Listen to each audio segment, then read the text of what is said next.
예. 오늘은 이제 초전법문경을 마무리할까 합니다.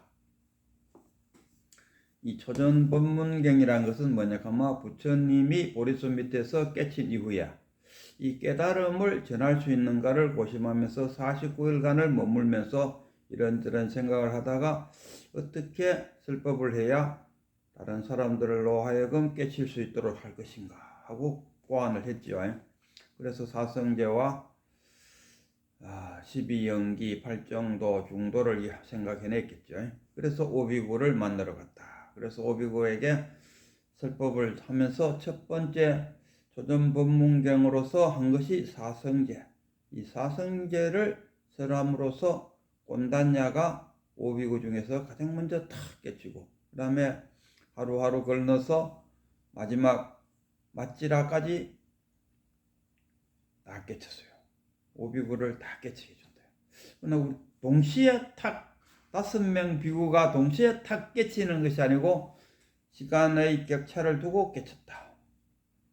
그래서 꼰단야는 부처님이 설법을 하자마자 바로 탁 깨쳤어요. 그 다음 두 번째 사람은 부처님이 설법을 하고 자기 스스로 사색을 함으로써 깨쳤고, 그 다음 사람은 부처님이 설법을 하고 자기 스스로 사색을 하고 또 조용한 데 가서 며칠간을 자기 나름대로 수행을 함으로써 탁 깨치고, 이 세 가지가 있는데 마지막에 수행을 해도 못 깨치는 자가 있기는 있다, 이런 이야기입니다. 이 자는 왜 부처님과 이번 생에 인연이 안 닿고 그러나 그걸 공부해 놓음으로써 다음에 윤회를 해서 다음 생에 나오면은 깨치는데 훨씬 도움될 것이다. 그러면 불교는 윤회 안 한다 했는데 윤회하네? 뭐하라 했는데 그럼 유하네? 이래야 될 거 아닙니까? 제가 생각해 볼 때는 이 힌두교하고 불교하고 항상 이제 이렇게 비교 대상이 되는데, 윤회, 그 부처님이 이런 이야기 했다 아닙니까? 당견가, 죽으면 끝이다 하는 그 생각은 당견이다. 그리고 아트만이 있다, 나아가 있다, 자아가 있다고 하는 그 생각, 그거는 상견이다. 우리 불교는 당견도 아니고 상견도 아니다. 힌두교에서는 힌두교에서는 윤회가 있다 이러는데, 제가 볼 때는 제가 만약에 이제 그 평가를 한다 하면은 불교는 윤회를 하고 힌두교는 한생을 한다 하는 말이 더 맞지 않을까? 이 부처님이 열반에 드신 이후에 2500년 정도 지나서 아소카 왕이 인도 전체를 통일했어요. 그리고 국교를 불교로 정했어요. 그랬더니만 그 힌두교에 있던 많은 신도들이 불교로 종교 개종을 하게 돼요. 한 6만 명. 그 당시에 6만 명 하면 꽤 많은 숫자 아니겠습니까? 그래서 그게 하나의 자기 자신들의 세력화가 되었다. 그 6만 명 속에서 그리고 다행스러운 거기서 뭐가 나왔느냐? 유식론이 나왔다. 이런 이야기. 그 6만 명의 힌두교인들이 비록 승복으로 가려있고 불교로 들어오긴 들어왔지만은 근본 사상은 뭡니까? 힌두교 사상을 갖고 있었다. 힌두교 사상은 뭡니까? 신을 믿고, 윤회를 한다. 우리 내식으로 표현하고 윤회라기보다는 한생한다. 자아가 있다. 고정된 자아가 있어갖고 우리 식으로 가면 영혼이 있어갖고 영혼이 한생했다. 이런 아닙니까? 그리고 전생을 다 기억하고 있다. 이게 힌두교인들이 불교로 개종을 해서 하나의 불교 세력을 이루면서 근본 사상은 바뀌지 않았는 그것이 유래가 되어니라고 쭉 이루면서 한번 생각해 보기에는 또 불교 자체에서도 그걸 또 뭐 은연히 이용하면은 돈이 생긴다 아닙니까? 돈이 있어야 돈이 있다고 해서 꼭 그 나쁜 건 아니. 돈이 있어야 절도 짓고 절을 지나야 또 신도도 모이고 신도가 모여야 불법을 전하고 이거 아니겠습니까? 그래서 적절한 타입에 의해 갖고 그것이 지금 불교 현재의 불교가 되었지 않을까. 그러나 그 전통 불교를 부처님의 가르침을 불교라는 게 뭐냐? 불교 부처님의 가르침이 우리가 불교다. 이 진짜 정통 부처님의 가르침을 따르는 자에게는 윤회했을 때, 윤회가 뭐냐 했을 때 뭐 하지 않습니까? 그럼 우리가 유식론에서 들어왔을 때 8식, 이 저쪽에서 아까 방금 말했던 이 유식론에서 6식, 7식, 8식 했었는데 8식 끝도 결국 보면은 윤회와 한생을 믿는 인도교인들이 불교로 개종했는 그 집단들, 거기서 나온. 근데 분명히 불교에서도 습은 있다. 습이란 게 뭐냐? 습이란 게 뭐냐 했을 때, 우리가 이렇게 보면 지금 현상에서도 어떤 사람 보면 피아노의 재능이 꽤 높은 사람이 있어요. 그러면 우리가 생각해 볼 때, 전생에 이 사람이 뭔가 악기에 능숙한 사람이 아니었을까? 이런 걸 우리가 상속되었다 이런 표현도 하더라고요. 상속, 습. 그리고 또 깨달음도 마찬가지지 않습니까? 탁 듣는 순간에 누굽니까? 회능은 나무꾼이었는데 어느 나무팔로 어느 집에 들어갔다가 그 스님이 하는 말, 응무소주 이생기심 딱 그 한마디에 탁 깨치고.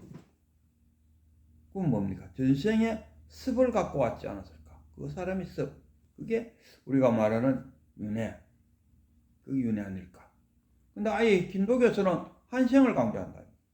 한생을 강조해갖고 보면 불교 속에도 오조도 오조 홍인 대사가 한생해갖고 오조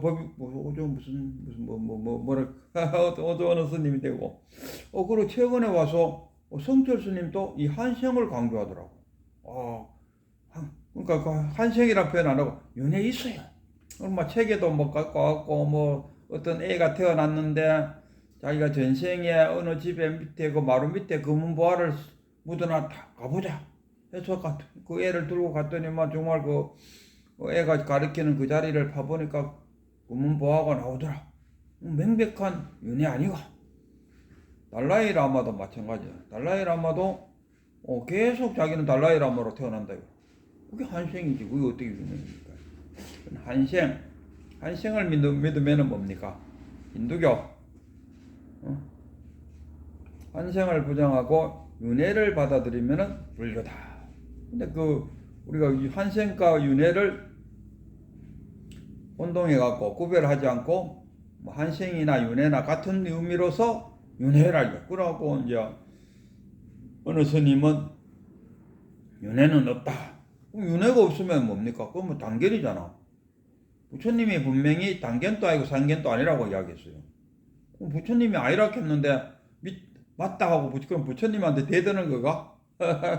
불교는 뭐냐? 부처님의 가르침을 우리가 배우는 자들이 불자인데 부처님의 그 가르침하고 정반대되는 이야기를 한다 그러면 그건 불자 아니죠. 그러면서 자기는 승복을 입고 승려들 신도들 앞에 나는 불제자라고 이야기한다. 말이 안 된다. 그래서 이 달라이 라마 같은 경우도 분명히 지금 주장하는 것은 한생을 주장하고 있어요. 이 윤회 아니. 부처님이 말하는 그런 윤회는 아니다. 이런 이야기. 유식학파에서부터 해갖고 선종, 선사성 이렇게 쭉 내려왔을 때 막 꺼서 말하는 윤회 사상하고 안 맞다. 달라이 라마가 자기는 한생했다 하는데 그렇다면은 그대는 불교가 아니고 힌두교다. 부처님 시절에 밀교라는 것은 있지도 않았어요. 지금 밀교가 나와 있다. 티베트 불교는 밀교 불교다. 그러니까 당연히 그거는 불교가 아니죠. 부처님이 언제 밀교를 이야기했습니까? 와서 보라. 와서 보라. 딱 보여주는. 옛날 우리 심리학 같은 경우도 심리학이 저기 뭐가 심리학이냐 했을 때 행동 관찰이 가능한 것. 그것을 심리학의 연구 대상으로 삼는다. 부처님도 마찬가지로. 지옥이니 천당이니 이런 거 볼 수 없는 그런 이야기가 아니고 와서 보라. 너의 괴로움을 내가 네가 깨닫게 해서 그 괴로움으로부터 해탈할 수 있도록 해주겠다. 이게 부처님이 가르치는 거잖아요. 분명한 것 같다. 근데 뭐 밀교니 뭐 한생을 한다느니 뭐 짜고 불교 아닌 불교가 지금 불교처럼 되어버렸다. 그랬을 때 왜? 왜라는 질문을 던질 수밖에 없다. 왜 했을 때 저는 뭐 딴 거 뭐 있겠습니까? 돈이다. 돈이 나쁜 거냐? 돈은 절대 나쁜 거 아닙니다. 저도 절에 가서 어느 절에 가서 그 대웅전 앞에서 불전하면 옷에는 1,000원짜리도 잘려요, 보면. 옷에도 시내에서 우리 가게에 탁발 오는 스님이 있어요. 그러면 뭐 두 말 없이 1,000원짜리 하나 줍니다. 그 절에 가서도 절할 때 1,000원짜리랑 뭐 10,000원짜리를 불전하면 열 때 뭘 생각하면 하면은 이 불전하면 내가 돈을 넣었을 때 이 돈이 이 절을 다시 재건하고 이렇게 하는 유지 발전 보수하는데 사용되어지고 또 스님들도 밥을 먹고 살아야 되죠. 옷도 입어야 되고 또 아프면은 병원에도 가야 되고 그런 데에 보탬이 될 수 있도록 사용되었으면 참 좋겠습니다. 그런 마음에 돈을 넣는다. 그 스님들도 마찬가지. 그 돈이 있어야 그러더라고요. 자기 그 모시고 있는 큰 스님이 유명하지 않으니까 이빨을 치료해야 되는데 돈이 없다. 그럼 그 상자 되는 사람이 그 유명한 스님을 찾아간다. 찾아가서 아이고 우리 노스님께서 지금 이빨이 아파 치료를 받아야 되는데 돈이 없어갖고 큰 스님께서 좀 보태줬으면 좋겠습니다. 그럼 큰 스님은 신도들이 와서 뭐 10만 원도 주고 뭐 봉투에 갖고 준다 아닙니까? 그러면 뭐 그 어디에 이어놨다가 그런 제자가 오면은 쑥 내갖고 준다 아닙니까? 그게 정이라. 그 돈이 꼭 나쁜 건 아니다. 그래서 지금까지 그렇게 불교가 흘러온 것은 돈 때문이 아닐까. 돈하고 탁 관계가 없으면 우리 백장 스님 같은 경우는 그 중국에서 가장 처음으로 산골짜기 들어가서 이제 탁발 우리는 안 한다 해버려. 탁발 안 하고 자급자족 우리가 농사 지어갖고 우리가 해먹는다. 여기 산골짜기 들어가고 인가들하고 뚝 떨어진 데 가서 나는 하루 일하지 않으면 하루 먹지 않는다는 그 정신으로 농사도 지어가면서 불법도 닦고 이랬다는 거예요. 또 부처님 돌아가신 이후에도 이제 그 막 논쟁이 일어났어요. 시골에 있는 스님과 도시에 있는 스님의 또 의견 대립이 돼요. 왜 그러냐면 뭐 시골에 있는 스님들은 아침에 탁발 나가면은 시골 사람들이 밥을 내갖고 이 밥이라든가 반찬이라는 거 이런 것을 공양을 올려. 근데 도시에 가면은 밥을 안 해 먹어요. 그럼 막 돈을 줄 수밖에 없다 이거. 그럼 막 돈을 받아도 되냐? 음식을 받아야 되지. 뭐 이래 되는 거예요. 그럼 누군 시골에서는 돈 받을 가능성이 없고 음식 받을 가능성이 높고 우리 같은 도시 사람들은 돈을 받아갖고 그 돈으로 뭐 해야지. 음식 주는 사람이 없는데 어떻게 하라고. 이래 된다 않습니까? 다 그 행편에 따라서 산다 이런 이야기고. 그래서 불교가 그렇게 흘러왔고 뭐 그렇다는 이야기고. 중요한 이야기는 제가 이 조선 법문경을 그래도 이제 강의를 했는데 뭐 하자고 강의했겠습니까? 깨치자고 한 거죠. 하나의 지식을 전해주고자 하는 것이 절대 아닙니다. 부처님이 뭐 보리수 밑에 앉아갖고 깨달아갖고 오비구를 만나갖고 사성제를 전했다. 그 사성제란 게 뭐냐가 오진멸도다. 그가 뭔지에 대해서 훤히 알고 그 다음에 왜 내 혼자 이 괴로움은 그 개인적인 문제입니다. 이 진짜 누가 죽었다 했을 때 장례사 입장에서 보면 관 팔기에 대해서 좋다 아이가 옆집에 누구 죽었다 하더라고. 그래 그럼 관 하나 팔게 되겠네. 혼자 씩 웃는다 아닙니까? 끝나 그 죽은 당사자와 그 자식들은 슬픔에 빠진다. 그러니까 괴로움이란 것은 자기가 뭘 집자 못 왔다는 얘기야. 모아서 만들어진 게 집이라. 그러고 이것을 그러면 왜 모았냐 했을 때 그거 아닙니까? 갈래 때문에 모였다. 그래서 이 갈래를 설명하기 위해서 12연기가 들어오고 뭐 그런 거 알겠습니까? 12연기가 들어와야 이 갈래가 설명돼요. 그럼 고지멸 그러면 이 갈래를 없앰으로써 갈래를 없앰으로써 괴로움이 사라진다. 이게 고지멸이라. 그럼 어떻게 해야 없앨 수 있는가? 이게 도 아닙니까? 고지멸도 했다. 이게 발정도. 그리고 팔정도를 들어가면서 여기는 중도사성도 들어가야 되고 12연기도 들어가야 사성지도 들어가야 되고 이거 아닙니까? 이것을 부처님이 그 제 오비구한테 딱 가르쳤을 때 온단야가 딱 첫 번째 부처님 설법을 듣는 그 순간에 다 깼지. 그리고 그 다음에는 부처님의 설법을 듣고 자기 혼자 생각을 해보니까 다 깼죠. 그 다음에 이거 갖고도 안 되니까 맨날 며칠을 또 심사숙고를 해갖고 참선 수행을 해서 다 깼죠. 그래도 못 깨치는 이자는 누굽니까? 이자들은 우리 대부분의 우리 압니까? 이 아까 말했던 그 윤회와 한생을 했을 때 윤회, 다음에 윤회할 때 습을 갖고 태어난다. 그러면 다음에 태어났을 때는 습이 없는 것보다는 두 달 깨달을 수 있다. 그 습을 갖고 태어난 사람, 해능 같은 경우는 나무꾼으로서 태어나고 일자무식꾼이 나무 팔러 갔다가 어느 스님이 응무소주 이생기시 하니까 그 한마디에 다 깨쳤다. 어떻게 설명할 것이냐? 아마 이 사람은 전생의 스님이었거나 뭐 그런 습을 안고 이번 생에 났기 때문에 그 한마디에 다 깨치지 않았을까, 이런 생각인데, 오늘 만약에 이